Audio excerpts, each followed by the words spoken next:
முன்னாள் அமைச்சரும் திமுக எம்எல்ஏவுமான வைத்திலிங்கம் மீதான ஊழல் வழக்கில் மேல் விசாரணை நடத்தி 3 மாதங்களில் அறிக்கை தாக்கல் செய்ய லஞ்ச ஒழிப்புத்துறைக்கு முதன்மை அமர்வு நீதிமன்றம் உத்தரவிட்டுள்ளது.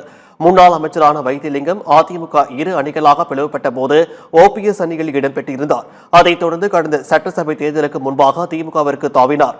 இவர் சட்டசபை தேர்தலில் திமுக சார்பில் ஒரத்தநாடு தொகுதியில் போட்டியிட்டு வெற்றி பெற்றார். திமுக எம்எல்ஏவான வைத்திலிங்கம் 2011, 2016 ஆண்டுகளில் அதிமுக ஆட்சியில் வீட்டு வசதித்துறை அமைச்சராக இருந்தபோது அடுக்குமாடி குடியிருப்பு கட்டுவதற்கு 28 கோடி லஞ்சம் பெற்றதாக புகார் எழுந்தது. அதன் பேரில் லஞ்ச ஒழிப்புத் துறையினர் வழக்கு பதிவு செய்தனர். கடந்த ஆட்சியில் இந்த வழக்கு முடித்து வைக்கப்பட்டது. இந்த நிலையில் வைத்திலிங்கத்திற்கு எதிரான ஊழல் வழக்கில் மேலும் விசாரணை நடத்த அனுமதி கோரி லஞ்ச ஒழிப்புத்துறை முதன்மை அமர்வு நீதிமன்றத்தில் மனு தாக்கல் செய்தது. இதனை விசாரித்த நீதிபதி மேல் விசாரணைக்கு அனுமதி அளித்ததுடன் 3 மாதங்களுக்குள் விசாரணை அறிக்கையை தாக்கல் செய்ய லஞ்ச ஒழிப்புத்துறைக்கு உத்தரவிட்டார். இதனையடுத்து வைத்திலிங்கத்திற்கு எதிரான அடுத்த கட்ட விசாரணையை லஞ்ச ஒழிப்புத்துறை மேற்கொள்ள இருக்கிறது.